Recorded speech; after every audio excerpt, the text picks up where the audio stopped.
室の窓から見た景色は映画みたいに綺麗じゃない。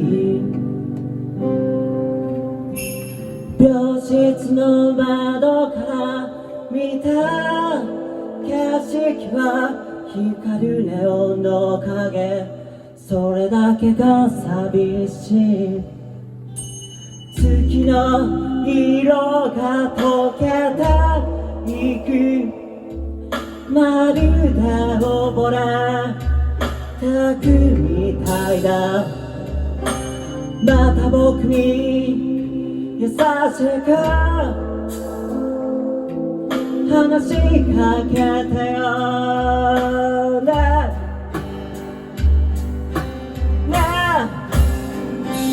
え、誰と一言、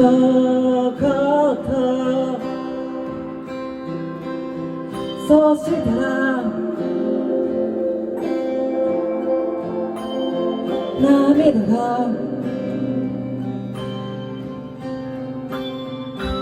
誰と一言、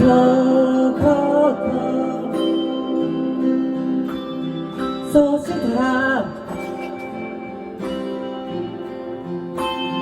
涙が出てきたよ。あなたの方から伝わる思い出が